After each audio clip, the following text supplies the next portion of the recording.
জিতেছে তার দল এবং তিনি কন্ট্রিবিউটও করেছেন। রাজশাহী ওয়ারিয়র্স বিশাল ব্যবধানে রংপুর রাইডার্সকে হারিয়েছে 7 উইকেটের বড় ব্যবধানে। দুর্দান্ত একটা নক খেলেছেন শান্ত। কেমন লাগছে? দল জিতছে, আপনি পারফর্ম করছেন এবং ম্যাচ জিতিয়েছেন নিজে ব্যাট করে 76 রানের একটা দুর্দান্ত ইনিংস খেলেছেন। কতটুকু এনজয় করেছেন? না, খুবই খুশি। আমার মনে হয় যে টিমের সবাই যেভাবে পারফর্ম করেছে খুবই খুশি। ম্যাচ জিতলে তো ভালোই লাগে এবং কন্ট্রিবিউট করতে পেরেছে, এটা অবশ্যই বাড়তে একটা ভালো লাগার বিষয়। আমার মনে হয় যে এটা যদি আমরা সবাই মিলে কন্টিনিউ করতে পারি আমাদের টিমের জন্য ভালো। শান্ত, আপনি এই মুহূর্তে লিডিং রান স্কোরার, 287 রান করেছেন, একটা সেঞ্চুরি আছে, 50 আছে, সবচেয়ে বেশি 13টা ছক্কাও হাঁকিয়েছেন। যেই জিনিসটা আমাদের অনেক সময় আমরা অভিযোগ করে থাকি, আলোচনা সমালোচনা হয় যে বিগ হিটিং ক্যাপাবিলিটির একটা ঘাটতি আছে, সেটা পূরণে আসলে আপনি কি কোনো বিহাইন্ড দ্য সিনে কোনো কাজ করেছেন কিনা? না, অবশ্যই কাজ তো করছি, অনেক লম্বা সময় ধরে কাজ করছি। এই জায়গাটাতে আমার ইমপ্রুভমেন্টের জায়গা আছে, এখনো আমি মনে করি যে আরো ইমপ্রুভমেন্টের জায়গা আছে, বাট এটা নিয়ে সবসময় কাজ করি। বাট একটা জিনিস অ্যাড করতে চাই, আমি যে জিনিসটা সবসময় চেষ্টা করি যে যেদিন যেভাবে ব্যাটিং করা দরকার ওইভাবে আমি করতে পারছি কিনা। It's not about just hitting six. আমার মনে হয় যে সামটাইমস আমার প্রয়োজন, দলের প্রয়োজনে আমার একটু স্ট্রাইক রোটেট করেও ব্যাটিং করাটা জরুরি। সো ওটাই চেষ্টা করি। সোফার আলহামদুলিল্লাহ করতে পারছি, বাট আমি এগেন বলবো যে এখানে আরো ইমপ্রুভমেন্টের জায়গা আছে। 179 তো খুব কম টার্গেট না, যথেষ্ট ভালো টোটালি রংপুর দাঁড় করিয়েছিল। আজকে অবশ্য মনে হয়েছিল অনেকখানি ব্যাটিং ফ্রেন্ডলি এবং আপনি ওয়াসিমের সঙ্গে জুটিটা বেঁধেছেন, তিনিও 80+ রানের একটা ইনিংস খেলেছেন। একটু কি ইজি ছিল কিনা আজকে ব্যাট করাটা? ছিল অবশ্যই। আমার মনে হয় উইকেটটা দারুণ উইকেট ছিল।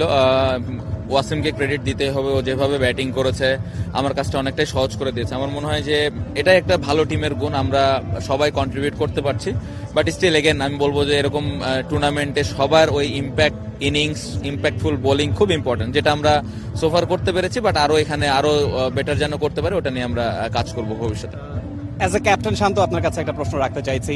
1-2 শেষ করতে সবাই চায়, সবাই আসলে এলিমিনেটর এড়াতে চায়। এই মুহূর্তে 2 নম্বরে রাজশাহী আছে, 1-2 থেকে শেষ করার ব্যাপারে কতটুকু হোপফুল? অবশ্যই এটা খুব ইম্পর্টেন্ট। আমার মনে হয় প্রত্যেকটা টিমই চাচ্ছে যে 1-2 এর মধ্যে যেন শেষ করতে পারি, বাট এটার জন্য আসলে আমাদের যে প্রসেসটা ফলো করতে হবে, যে প্ল্যানিং গুলো আছে এগুলো এক্সিকিউট করতে হবে। সো এটা আসলে নেক্সট আমাদের আরো 3টা ম্যাচ আছে, এই 3টা ম্যাচ খুবই গুরুত্বপূর্ণ।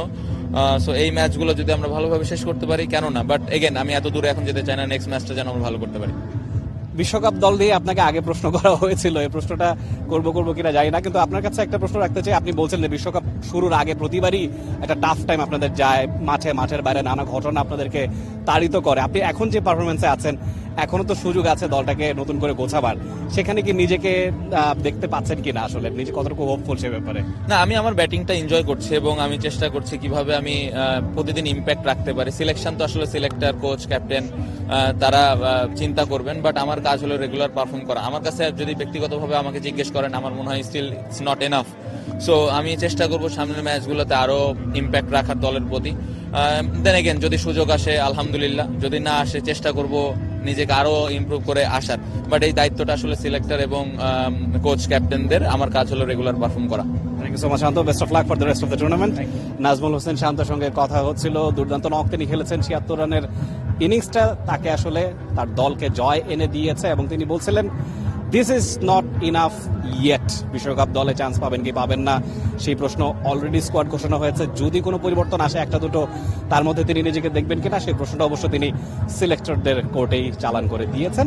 এবং মনে হয় রাজশাহী যেভাবে খেলছে, তিনি বলছিলেন যে 1-2 থেকে শেষ করাটার দিকে তাদের নজর আছে। কেউই আসলে এলিমিনেটর খেলতে চায় না, সেটাও তিনি এড়াতে চাইবেন এবং বাকি ম্যাচগুলোতে যেভাবে খেলছেন সেটাই ডেলিভার করে যাবেন। সিলেট আন্তর্জাতিক ক্রিকেট স্টেডিয়াম থেকে Rifat Tanvir, Rafi, T Sports. For more updates, subscribe to our YouTube channel and click on the bell icon. Follow us on Facebook and Instagram. Download T Sports app to enjoy exciting games and highlights. Visit tsports.com.